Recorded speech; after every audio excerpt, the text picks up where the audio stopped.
Assalamualaikum warahmatullahi wabarakatuh. Bismillahirrahmanirrahim. Alhamdulillahirabbil alamin. Wabihi nasta'inu ala umurid dunya waddin.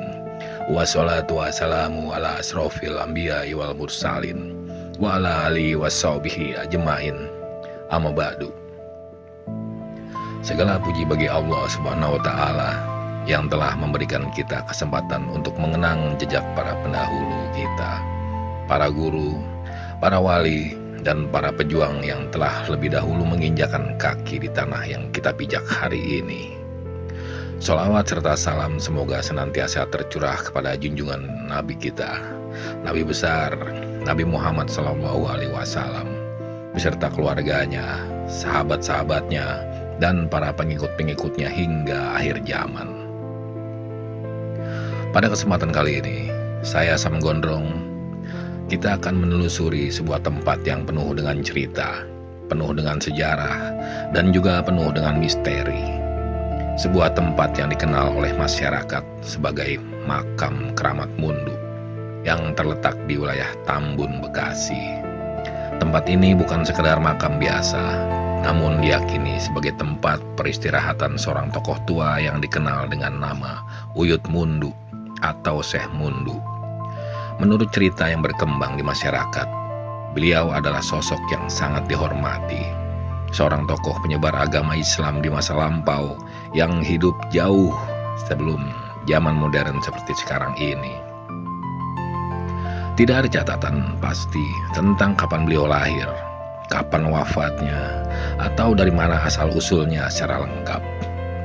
Namun, justru disitulah letak keunikan dan kekuatan cerita ini.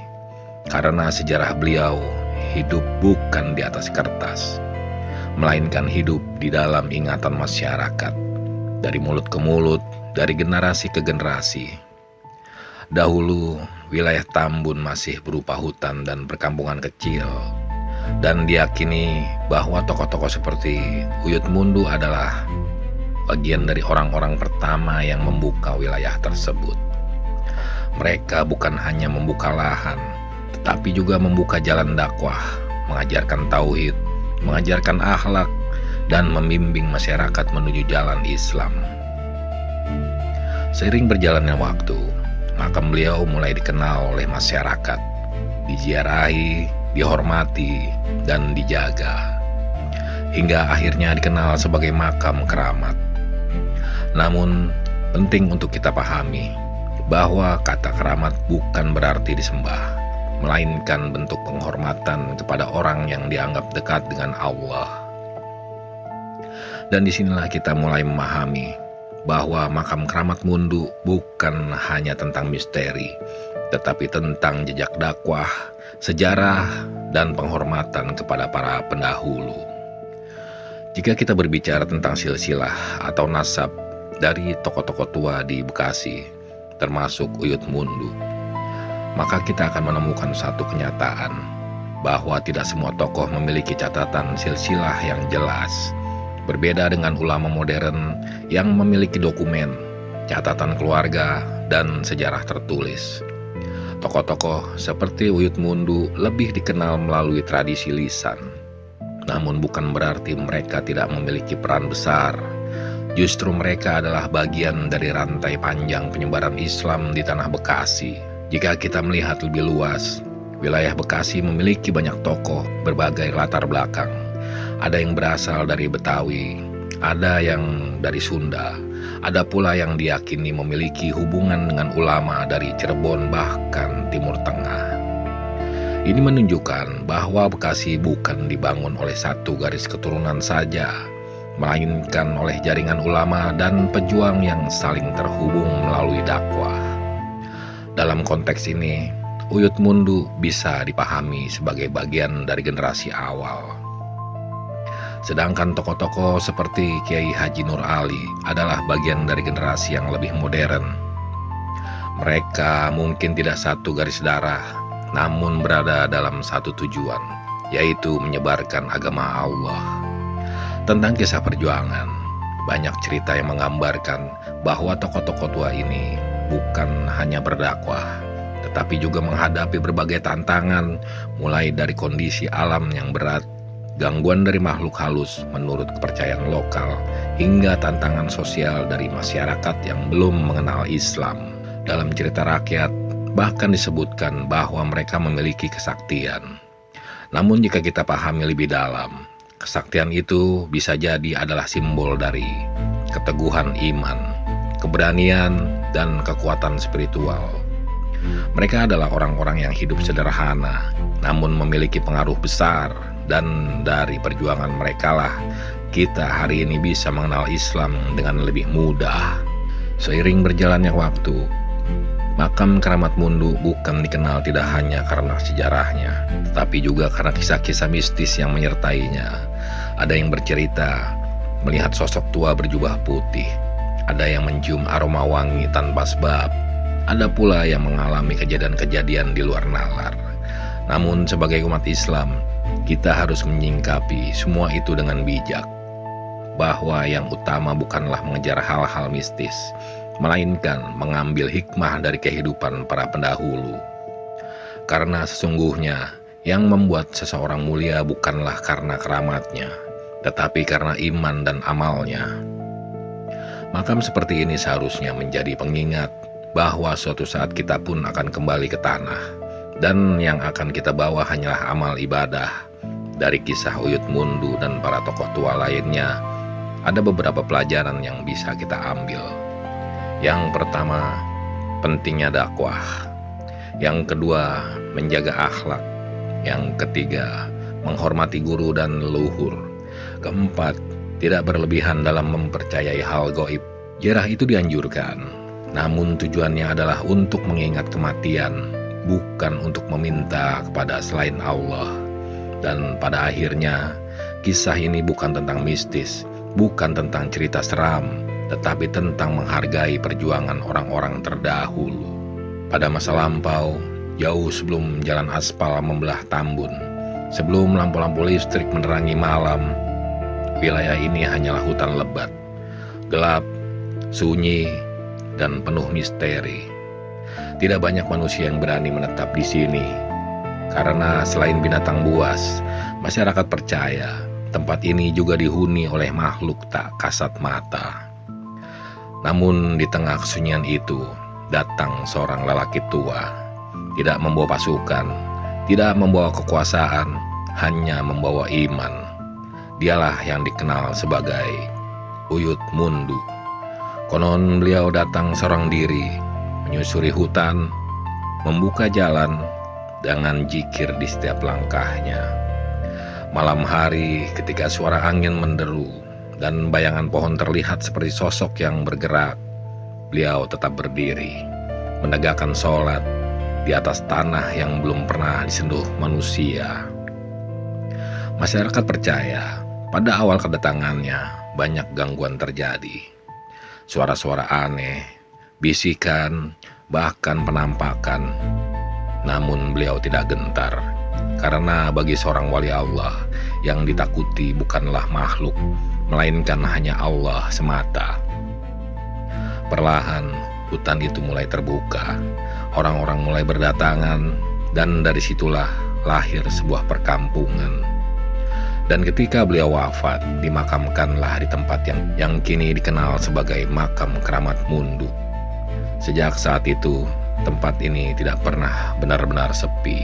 Perjuangan di masa itu tidak seperti sekarang. Tidak ada listrik, tidak ada bantuan, tidak ada perlindungan, hanya iman yang dikatakannya. Perjuangan di masa itu tidak seperti sekarang. Tidak ada listrik, tidak ada bantuan, tidak ada perlindungan, hanyalah iman. Dikatakan saat beliau pertama kali menetap, sering terjadi gangguan. Bayangan hitam melintas, suara langkah tanpa wujud, dan rasa dingin yang menusuk tulang. Namun beliau tetap berzikir, La ilaha illallah. Dan perlahan gangguan itu pun menghilang.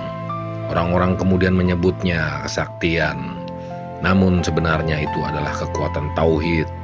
Karena ketika seseorang benar-benar dekat dengan Allah, tidak ada yang mampu mengganggunya. Di dekat makam itu, tidak jauh dari pusara yang telah lama terjaga, berdiri sebuah bangunan sederhana.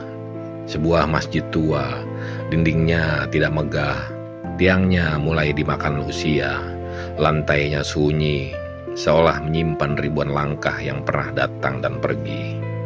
Namun, ada sesuatu yang berbeda dari tempat ini. Sebuah suasana yang tidak bisa dijelaskan dengan kata-kata. Tenang, tapi dalam. Sunyi, tapi terasa hidup. Konon menurut cerita yang berkembang di masyarakat, masjid ini adalah tempat pertama Uyut Mundu menegakkan dakwahnya. Disinilah, di tengah hutan yang dulu gelap gulita, suara azan pertama kali dikumandangkan. Allahu Akbar, Allahu Akbar. Di saat belum ada kampung, belum ada rumah, belum ada kehidupan seperti sekarang, hanya suara angin dan gema takbir yang memecah kesunyian. Bayangkan, seorang lelaki berdiri sendiri di tengah hutan, mengumandangkan azan tanpa tahu siapa yang akan datang. Namun itulah iman, dan dari tempat itulah perlahan manusia mulai berkumpul, belajar sholat, belajar mengaji, belajar mengenal Allah. Masjid ini pun menjadi saksi dari sujud pertama, saksi dari doa-doa yang dipanjatkan dengan penuh harap, dan saksi dari air mata taubat yang jatuh di malam hari. Namun seiring waktu dan bergantinya generasi, masjid ini mulai ditinggalkan oleh aktivitas yang ramai. Kini ia berdiri, lebih banyak diam, lebih banyak sunyi, tapi sunyi itu tidak benar-benar kosong. Beberapa peziarah yang datang di waktu-waktu tertentu, terutama saat malam mulai larut, mengaku merasakan sesuatu. Ada yang mengatakan, saat melangkah masuk, udara tiba-tiba terasa lebih dingin. Ada yang merasakan hatinya menjadi sangat tenang, seolah sedang diawasi, namun bukan dengan rasa takut. Dan ada pula yang bercerita pernah mendengar suara seperti lantunan zikir yang sangat pelan, seperti orang yang sedang membaca ayat suci. Padahal saat itu tidak ada siapa-siapa di dalam masjid. Sebagian lagi mengaku saat melewati masjid ini di malam hari, seolah melihat bayangan, seperti seseorang sedang berdiri, namun ketika didekati tidak ada apa-apa. Bagi sebagian orang, ini mungkin terasa menyeramkan. Namun bagi orang yang memahami, ini bukan untuk ditakuti, melainkan untuk direnungi, bahwa tempat ini pernah dipenuhi ibadah, pernah dipenuhi sujud, dan pernah dipenuhi zikir kepada Allah. Dan mungkin jejak itu belum sepenuhnya hilang. Namun satu hal yang harus kita pegang, bahwa semua itu bukanlah sesuatu yang harus diagungkan, apalagi sampai diyakini memiliki kekuatan sendiri. Karena sesungguhnya tidak ada kekuatan selain Allah Subhanahu wa Ta'ala. Masjid tua ini bukan tempat untuk mencari hal gaib, tapi tempat untuk mengingat bahwa dakwah besar selalu dimulai dari tempat yang sederhana, dari satu suara azan di tengah kesunyian, dan dari satu orang hamba yang ikhlas karena Allah. Di area makam itu tidak jauh dari pusara yang sunyi, dan tidak jauh dari masjid tua yang menyimpan jejak sujud, berdiri sebuah pohon tua.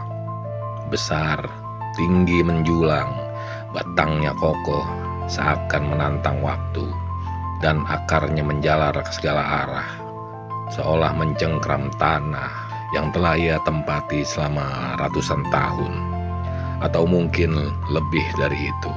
Sebagian warga percaya, pohon ini sudah ada sejak zaman Uyut Mundu. Bahkan ada yang berbisik bahwa pohon ini telah menjadi saksi sejak sebelum manusia membuka wilayah ini. Sejak tanah ini masih liar, masih dipenuhi hutan, dan masih diselimuti misteri. Di siang hari, pohon ini tampak biasa, hanya pohon tua yang rindang, tempat berteduh, tempat angin beristirahat. Namun suasananya berubah. Ketika malam mulai turun, langit menggelap, udara menjadi dingin, dan suara alam mulai terdengar lebih jelas. Saat angin melewati ranting-rantingnya, Daun-daunnya saling bergesekan, menghasilkan suara yang terkadang terdengar seperti bisikan, panjang, lirih, dan sulit dimengerti. Beberapa orang yang pernah berada di sana pada malam hari mengaku merasakan sesuatu, bukan sesuatu yang terlihat, namun terasa, seperti ada yang memperhatikan, seperti ada yang hadir, namun tidak tampak. Ada yang mengatakan pula, saat berdiri di bawah pohon itu, tiba-tiba hati menjadi tidak tenang, atau justru sebaliknya, menjadi sangat hening, seolah sedang diingatkan akan sesuatu. Ada pula yang mengaku pernah melihat bayangan samar di antara batang dan akar. Namun ketika diperhatikan, tidak ada apa-apa, semua kembali sunyi. Namun dalam pandangan Islam, kita tidak boleh terburu-buru menyimpulkan. Karena tidak semua yang terasa aneh adalah sesuatu yang harus ditakuti. Dan tidak semua yang tidak terlihat adalah sesuatu yang berbahaya. Pohon ini bukanlah tempat kekuatan goib, bukan pula sesuatu yang harus disakralkan, namun ia adalah saksi dari perjalanan waktu, saksi dari langkah kaki manusia, saksi dari perjuangan orang-orang yang pernah hidup di sekitarnya. Mungkin di bawah pohon inilah dahulu Uyut Mundu beristirahat. Atau mungkin di dekatnya beliau pernah berzikir, menghadap langit, memohon pertolongan Allah. Dan jika hari ini kita berdiri di tempat yang sama, merasakan angin yang sama, mendengar suara yang sama, maka seharusnya yang hadir di hati kita bukanlah ketakutan, melainkan kesadaran bahwa waktu terus berjalan, bahwa manusia datang dan pergi, namun alam tetap menjadi saksi. Dan satu hal yang harus kita yakini, bahwa semua yang ada di bumi ini, baik yang terlihat maupun tidak, adalah ciptaan Allah Subhanahu wa Ta'ala. Tidak memiliki kekuatan, tidak memiliki kuasa kecuali dengan izinnya. Maka pohon tua ini dengan segala cerita yang menyelimutinya bukanlah untuk ditakuti, melainkan untuk mengingatkan kita bahwa di setiap tempat selalu ada jejak sejarah, dan setiap jejak sejarah selalu ada pelajaran bagi mereka yang mau merenung. Tak jauh dari area makam itu, melewati jalan kecil yang mulai sepi ketika malam turun, terdapat sebuah jalur yang dahulu sangat penting, sebuah jembatan tua yang oleh masyarakat sekitarnya dikenal sebagai Jembatan Mundu. Di siang hari, jembatan ini tampak biasa, hanya penghubung sederhana yang menghubungkan satu kampung dengan kampung lainnya. Air mengalir tenang di bawahnya, angin berhembus ringan, dan kehidupan berjalan seperti biasa. Namun, ketika malam mulai datang, suasananya berubah. Langkah kaki yang tadinya terdengar biasa, kini terasa lebih berat. Udara menjadi lebih dingin, dan suara air yang mengalir seakan terdengar lebih dalam. Dahulu, jembatan ini bukan sekedar tempat menyeberang. Inilah jalur utama, tempat para ulama berjalan, tempat orang-orang melangkah menuju masjid, menuju majelis ilmu. Di atas jembatan inilah langkah-langkah dakwah pernah dilalui. Langkah-langkah yang mungkin penuh kelelahan, namun dipenuhi keikhlasan. Bayangkan, di mana ketika belum ada penerangan, para pejuang dakwah berjalan di malam hari, melewati jembatan ini hanya ditemani cahaya bulan dan keyakinan kepada Allah. Namun, seiring berjalannya waktu, cerita-cerita pun mulai berkembang. Beberapa orang yang melewati jembatan ini di malam hari mengaku merasakan sesuatu yang berbeda. Ada yang mengatakan saat melangkah di tengah jembatan, tiba-tiba suasana menjadi sangat sunyi, seolah suara dunia berhenti. Hanya terdengar detak jantung dan aliran air di bawah. Ada pula yang bercerita pernah melihat sosok bayangan seseorang berjalan pelan di ujung jembatan. Namun ketika didekati, sosok itu menghilang begitu saja, tanpa suara, tanpa jejak. Sebagian lagi pun mengaku saat melintas sendirian, merasakan seperti ada yang mengikuti dari belakang. Namun ketika menoleh, tidak ada siapa-siapa. Semua kembali sepi. Bagi sebagian orang, cerita ini mungkin menimbulkan rasa takut. Namun bagi kita, sebagai orang yang beriman, kita harus melihatnya dengan cara yang berbeda. Karena tidak semua yang terasa aneh adalah sesuatu yang harus ditakuti, dan tidak semua yang tidak terlihat memiliki kekuatan. Karena sesungguhnya segala sesuatu, baik yang tampak maupun yang tersembunyi, berada di bawah kekuasaan Allah Subhanahu wa Ta'ala. Jembatan ini dengan segala cerita yang menyertainya bukan tempat untuk mencari sensasi, bukan pula untuk mengagungkan hal-hal gaib. Namun ia adalah saksi dari perjalanan manusia, saksi dari langkah dakwah, saksi dari perjuangan orang-orang yang pernah melewatinya. Mungkin di atas jembatan ini dahulu, langkah-langkah seorang ulama pernah terhenti untuk berdoa, untuk berzikir, atau sekedar memandang langit. Dan hari ini, jika kita berdiri di tempat yang sama, merasakan dinginnya malam, mendengar suara air yang sama, maka seharusnya yang kita rasakan bukanlah ketakutan, melainkan kesadaran bahwa setiap langkah akan menjadi sejarah dan setiap tempat akan menjadi saksi. Saksi apakah kita berjalan di jalan Allah atau justru menjauh darinya. Maka jembatan ini bukan sekedar penghubung antar jemput, namun pengingat bahwa hidup ini adalah perjalanan. Dan setiap perjalanan akan kita pertanggungjawabkan di hadapan Allah Subhanahu wa Ta'ala. Cerita tentang tempat ini tidak pernah benar-benar berhenti. Dari waktu ke waktu, dari satu orang ke orang yang lain, selalu ada kisah yang dibawa pulang tentang penampakan, tentang aroma yang mulai muncul tiba-tiba, dan tentang kejadian-kejadian yang sulit dijelaskan dengan akal sehat. Beberapa peziarah yang datang, terutama di waktu malam, mengaku pernah melihat sosok yang tidak biasa. Bayangan seorang tua berpakaian putih berdiri di kejauhan, diam, tak bergerak. Namun ketika didekati, sosok itu perlahan memudar, hilang, seolah menyatu dengan gelapnya malam. Ada pula yang bercerita saat sedang duduk di dekat makam, tiba-tiba tercium aroma wangi, harum seperti bunga melati, atau seperti minyak wangi yang lembut, padahal di sekitarnya tidak ada siapa-siapa. Tidak ada bunga, tidak ada bau, tidak ada aroma yang datang. Lalu perlahan pun menghilang, meninggalkan tanda tanya. Sebagian orang percaya itu adalah tanda kehadiran sesuatu yang baik. Namun sebagai seorang muslim, kita tidak boleh langsung menyimpulkan, karena bisa jadi itu hanyalah ujian perasaan atau permainan persepsi, atau juga kisah lain yang lebih membuat merinding. Beberapa orang pun mengaku saat berjalan keluar dari area makam, merasa seperti tersesat, padahal jalan yang dilalui hanya itu-itu saja. Namun langkah mereka seolah berputar-putar kembali ke tempat yang semula, dan baru bisa keluar setelah membaca doa dan menenangkan diri. Ada pula yang merasakan tiba-tiba tubuh menjadi berat, kepala pusing, atau hati gelisah tanpa sebab.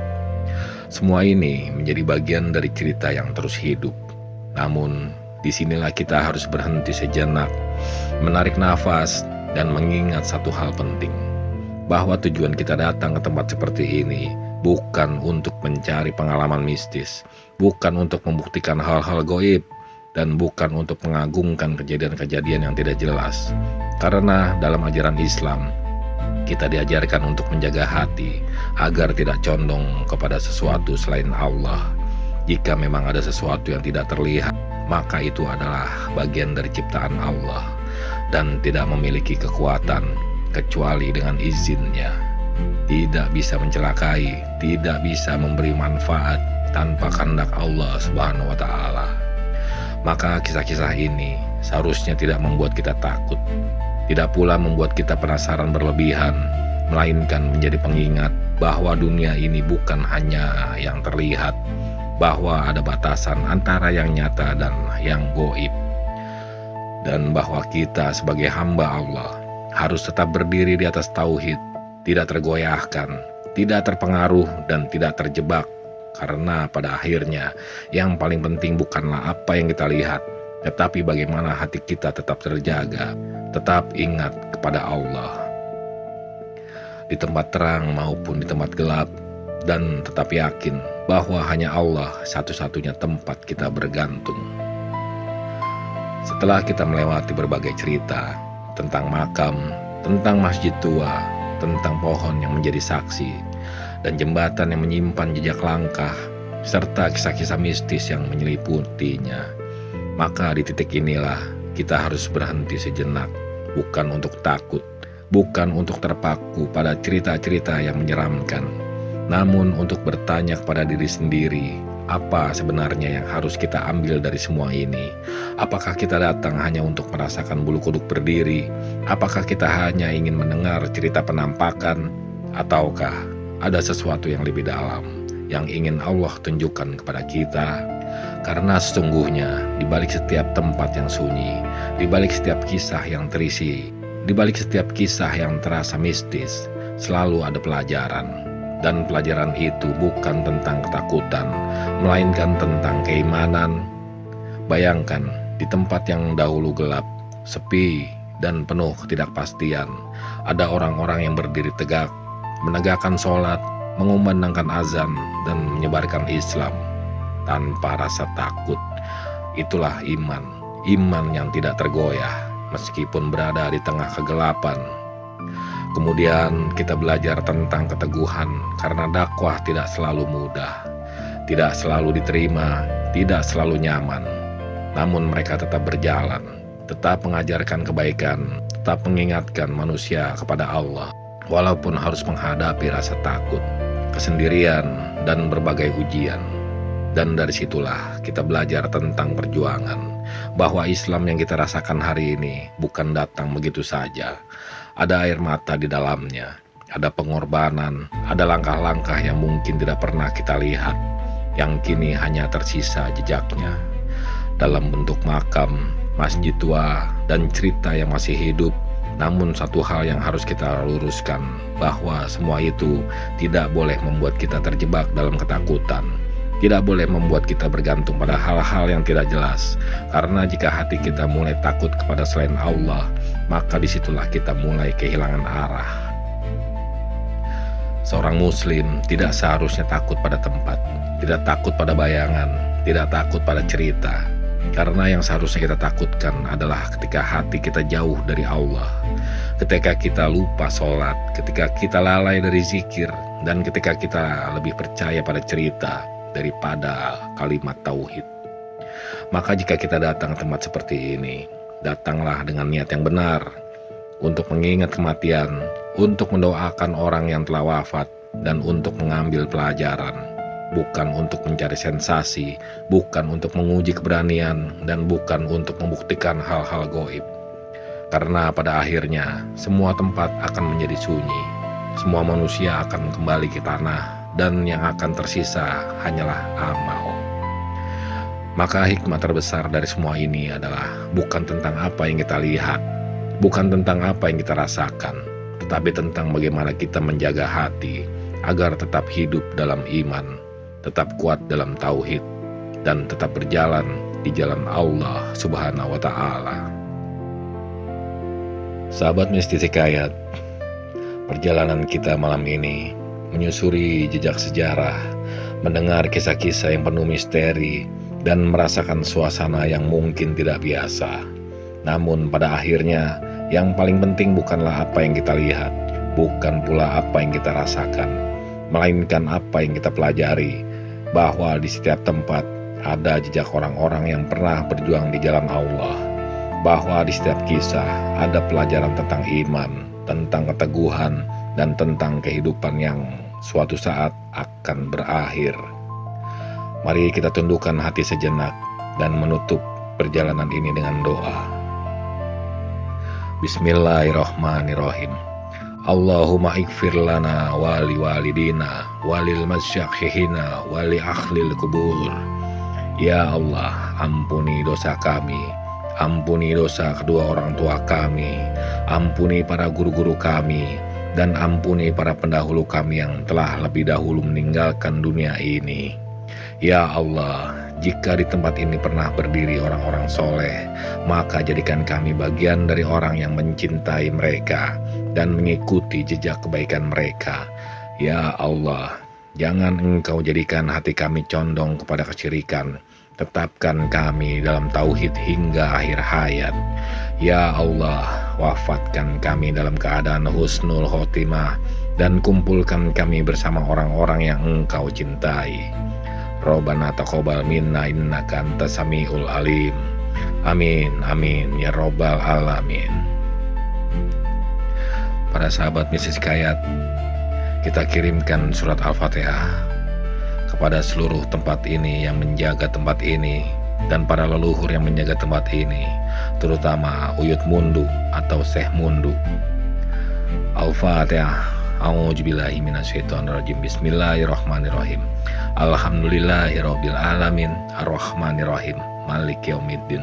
Iyyaka na'budu wa iyyaka nasta'in. Ihdinas siratal mustaqim. Siratal ladzina an'amta 'alaihim ghairil maghdubi 'alaihim waladdallin. Amin. Jika kalian merasa video ini bermanfaat atau mungkin kalian punya pengalaman serupa, silakan tulis di kolom komentar, karena setiap cerita bisa menjadi pelajaran bagi yang lain. Dan jangan lupa like video ini, subscribe channel ini, dan share ke teman-teman kalian, agar semakin banyak yang bisa mengambil hikmah dari kisah-kisah yang kita angkat. Wabillahi taufiq wal hidayah. Wassalamualaikum warahmatullahi wabarakatuh. Salam budaya, salam sejarah Indonesia.